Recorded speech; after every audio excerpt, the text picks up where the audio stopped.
فرمایا کہ یا بنیا اقم الصلاۃ، اے میرے بیٹے نماز قائم کر۔ اب یہ بات آ گئی ہے، ٹھیک ہے میرے بھائی؟ تو پیچھے بات چلی تھی شکر کی، تو شکر سے بات شروع ہوئی اور پھر سب سے پہلے حکم دیا گیا شرک سے بچنے کا۔ تو میں نے کہا تھا کہ شکر کے 3 طریقے ہیں، اپنی زبان سے، اپنے قلب سے۔ تو شرک سے بچنا یہ قلب سے شکر ادا کرنا ہے، کیونکہ شرک سے وہی بچے گا جس کا قلب اللہ تعالیٰ کا عارف ہوگا، اللہ کو جانتا ہوگا۔ جو اللہ کو جانتا، اللہ کو مانتا، وہ شرک نہیں کرے گا، اور جو اللہ کو جانتا مانتا تو وہ اس نے اللہ کی دل سے گویا کہ اپنے اللہ کی نعمتوں کا شکر ادا کر دیا، ٹھیک ہے نا؟ اسی طرح اب بدن کے ذریعے شکر ادا کرنا ہے۔ اچھا، پھر ماں باپ کی مثال بھی دے دی کہ ماں باپ کی خدمت کرنا، تو یہ ماں باپ کا بھی شکریہ ادا کرنا، اللہ کا بھی شکر ادا کرنا۔ یہ عمل کے ذریعے اس کی مثال آ گئی کہ عمل کے ذریعے شکر کیسے ادا کیا جاتا ہے۔ تو جو جس چیز کے لائق ہے اس کے مطابق کام کرنا، وہ عمل کے ذریعے شکر ادا کرنا ہے۔ اور پھر اس سے آگے بات آگے نماز ادا کرنے کی، اقیم الصلاۃ، نماز ادا کرنا۔ تو میرے بھائیو، نماز دین کا ستون ہے، دین کی تمام عبادتوں کا سردار ہے، دین اس میں قائم ہے، اور نماز یہ شکر کا بڑا اعلیٰ ذریعہ ہے۔ تو اس لیے اس کا حکم دیا گیا کہ اپنے عمل کے ذریعے نماز کو ادا کرو۔ جب عمل کے ذریعے آپ نماز ادا کرو گے تو پھر اللہ کا شکر آپ کے عمل کے ذریعے ہو جائے گا۔ دل کے ذریعے شکر کا بھی آ گئی بات، عمل کے ذریعے شکر کی بات بھی آ گئی ہے۔ اب رہ گئی زبان کے ذریعے شکر ادا کرنا۔ لیکن نماز تو وہ چیز ہے جس میں زبان سے بھی شکر ادا ہوتا ہے، لیکن فرمایا کہ وَأَمُرْ بِالْمَعْرُوفِ وَانْهَ عَنِ الْمُنْكَرِ، کہ تو اچھائی کا حکم دے اور برائی سے منع کر۔ تو اب زبان کا کام آ گیا، تو اب زبان کا کام آ گیا، جب آپ لوگوں کو نیکی کا حکم دیں گے، لوگوں کو برائی سے منع کریں گے، تو یہ سمجھ لیجیے کہ آپ زبان سے اللہ کا شکر ادا کریں گے۔ تو یہ شکر کی ساری اقسام بھی اس میں آ گئی، اور یہ اتنی اعلیٰ نصیحتیں ہیں جن کے بارے میں اگر گفتگو کی جائے تو گھنٹوں گزر جائے۔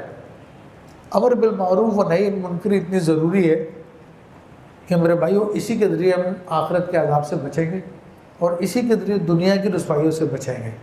کیونکہ حدیث شریف میں اس کی مثال یہ بیان کی ہے کہ امر بالمعروف یعنی لوگوں کو اچھائی کا حکم کرو اور برائی سے روکو، تو تم خود بچے رہو گے۔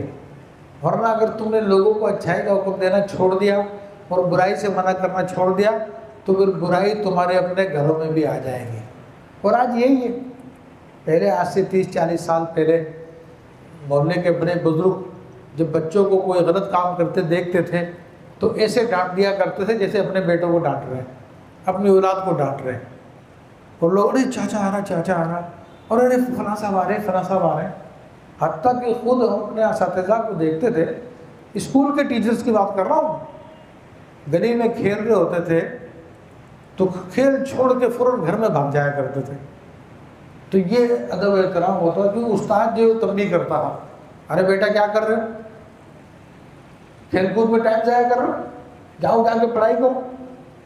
تو وہ کہا کرتے تھے، تو پھر طلبہ ان کا ایسا ادب کرتے تھے۔ لیکن اب کہنا چھوڑ دیا تو اب سارا معاملہ بدل گیا، اب برائی عام ہو گئی ہر جگہ۔ تو حدیث شریف میں اس کو ایک مثال سے سمجھایا کہ کچھ لوگ ہیں جو ایک جہاز میں ہیں اور اس کے نیچے والا بھی ایک منزل ہے، ایک اوپر والی منزل بھی ہے۔ تو ان کو جب پانی کی ضرورت پڑتی تھی تو وہ اوپر والی منزل پہ آتے تھے، نیچے والے وہاں سے پانی لیتے تھے۔ پھر انہوں نے سوچا کہ یار اوپر جانے کی کیا ضرورت ہے، جہاز میں ہی سوراخ کر لیتے ہیں تو پانی تو بہت جلدی آ جائے گا، خود بخود اندر آ جائے گا۔ اوپر والوں کو جب پتہ چلا تو بعد نے کہا نہیں ان کو روکو۔ ہم نے کہا ارے جانے دو جی، وہ تو اپنے حصے میں کر رہا، ہماری منزل میں تھوڑی کر رہا۔ تو نتیجہ کیا نکلے گا؟ پورا جہاز ڈوب جائے گا۔ تو یہی ہمارے معاشرے میں امر بالمعروف و نہی عن المنکر کا حساب کتاب ہے کہ اگر ہم یہ کرتے رہیں گے تو معاشرہ برائی سے بچا رہے گا، ہمارا گھر بھی بچا رہے گا۔ اور ہم نے کرنا چھوڑ دیا اور یہ سوچا کہ یا شیخ اپنی دیکھ، جو کر رہا ہے اپنی کمرے میں جانا اس کو، ہمیں کیا اس سے، تو پھر وہ برائی آپ کے اپنے گھر میں بھی داخل ہو جائے گی۔ تو یہ بڑی جامع معنی نصیحتیں ہیں۔ فرمائے کہ ان وصبر علی ما اصابک، اور جو مصیبت تم پر آ جائے اس پہ صبر کرو۔ تو یہ ایک اور نصیحت ہے۔ اور صبر تو اسلام میں بڑی اہمیت کا حامل ہے، اور اس کے بغیر تو دین مکمل ہی نہیں ہوتا، صبر کے بغیر۔ اور فرمائے کہ ان اللہ مع الصابرین، تو بہرحال صبر کرنا بہت ضروری ہے۔ فرمایا کہ ان ذلک من عزم الامور، بے شک یہ بڑی ہمت کے کام ہے۔ اب دیکھیے اللہ تعالیٰ نے ان کو بڑی ہمت کا کام قرار دیا، بڑی عظمت کا کام قرار دیا۔ تو عزیزاں محترم، یہ چند باتیں ہیں جو آپ کے سامنے بیان کی گئی ہیں۔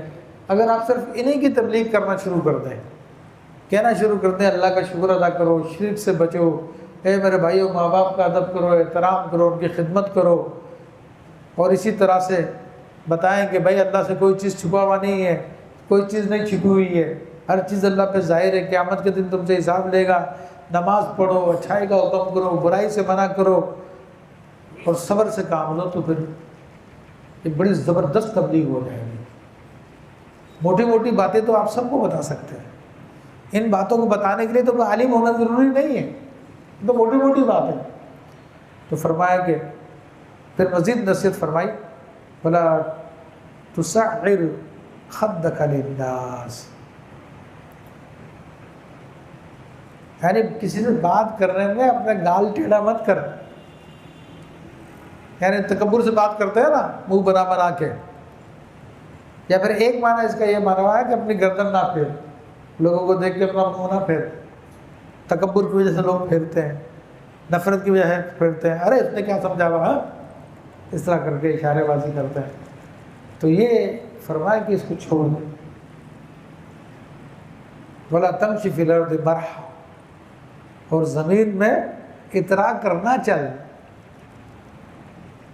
اترانا یعنی اکڑ اکڑ کے نہ چل، ان اللہ لا يحب كل مختال فخور، اور بے شک اللہ تعالیٰ کو پسند نہیں آتا کوئی اتراتا ہوا، فخر کرتا ہوا۔ اللہ تعالیٰ اس بات کو پسند نہیں کرتا کہ کوئی اکڑ کر کے چلے، تکبر کرے اور اپنے آپ پہ فخر کرے، اپنے آپ کو سمجھے ہم کسی سے کم تو نہیں ہیں، یعنی عاجزی ختم کر دے، تو پھر اس چیزوں کو اللہ تعالیٰ پسند نہیں فرماتا۔ فرمائے کہ وقصد فی مشی کا، اور اپنی میانہ روی اختیار کر اپنی چال میں، یعنی نہ تو بہت تیز تیز چل اور نہ ہی بالکل چیونٹی کی طرح رنگ، بلکہ درمیانی چال چل۔ تو بہت تیز چلنے سے مراد یہ کہ دوڑنے کی طرح، تو وہ پسندیدہ نہیں ہے۔ ہاں تھوڑی سی عام رفتار سے تیز چلے تو وہ سنت ہے۔ سرکار دو عالم صلی اللہ علیہ وسلم جب چلا کرتے تھے تو آپ لمبے قدم اٹھایا کرتے تھے، اور صحابہ کرام کہتے ہیں کہ ہمیں بھاگنا پڑتا تھا۔ آپ علیہ السلام کی چال تو درمیانی ہوتی تھی، مگر وہ درمیانی چال ہماری چال سے بہت تیز تھی۔ تو یہاں پر جلدی جلدی چلنے سے مراد دوڑنا ہے، جو بلا وجہ دوڑنا پسند نہیں کیا گیا ہے۔ فرمایا کہ وغضض من صوتک، اور اپنی آواز کو پست کریں، اپنی آواز کو نیچے کریں۔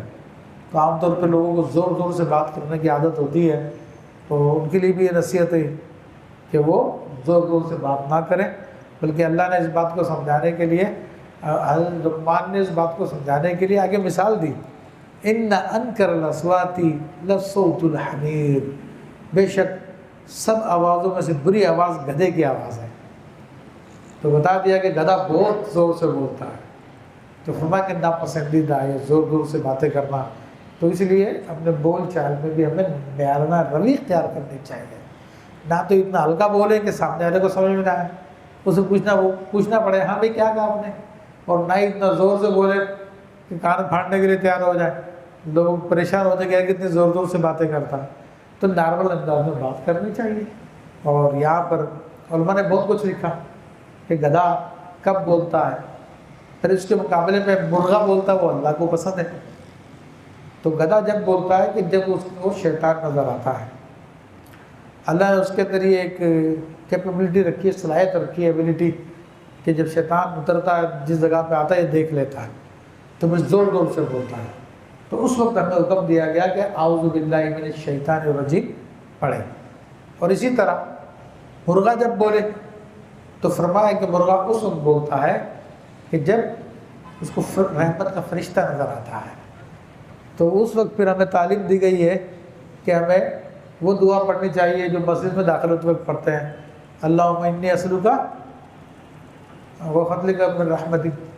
ٹھیک ہے کہ اللہ میں تجھ سے تیری رحمت کا اور فضل کا سوال کرتا ہوں. تو یہ دعا انسان کو پڑھنی چاہیے، استغفار کرنی چاہیے، درود پاک پڑھنا چاہیے. تو وہ پھر قبولیت کی گھڑی ہوتی ہے، تو اس وقت یہ کام کرنا چاہیے. پھر بتایا کہ مختصر بات کو یعنی کرتے ہوئے میں آپ کو ساری بات کا خلاصہ یہ ہے کہ انسان کو اپنی بول چال میں اچھا انداز اپنانا چاہیے. چلا چلا کے چیخ چیخ کر کرخت آواز میں باتیں نہیں کرنی چاہیے. اس کو ایک شاعر نے کہا، نہ کچھ دے ہے کوئل نہ کچھ چھینے ہے کوا، نہ کچھ دے ہے کوئل نہ کچھ چھینے ہے کوا، پر میٹھی آواز کے سوے شیدا. تو کوئل بھی بولتی تو ہے لیکن سب کو بھاتی ہے اس کی آواز، اور کوا جو ہے کائیں کائیں جب کرتا تو سب کو ناپسند آتا ہے. تو انسان کو میٹھا بولنا چاہیے. ہاں ضرورت ہو سختی کرنے کی تو سختی کر سکتا ہے. تو بہرحال اسی پہ ہم گفتگو ختم کرتے ہیں. تو یہ چیپٹر تو بہت ہی وضاحت والا تھا، بہت گفتگو کرنے والا تھا، لیکن چونکہ ہمارے پاس اتنا ٹائم نہیں ہوتا تو ایک ہی رکوع پہ ہم گفتگو کرتے ہیں. اللہ تبارک و تعالیٰ ان تعلیمات پہ ہمیں عمل کرنے کی توفیق عطا فرمائے. پھر اس پیغام کو آپ دیگر لوگوں تک پہنچایا کریں، لوگوں کو اس اجتماع کی دعوت دیا کریں، درس قرآن کی طرف بلائیں. تو انشاءاللہ تبارک و تعالیٰ آپ لوگ بھی اللہ کے دین کو عام کرنے والوں میں شامل ہو جائیں گے، اللہ کے پیغام کو عام کرنے والوں میں شامل ہو جائیں گے، جس کا بڑا عظیم ثواب ہے. جزاکم اللہ خیر.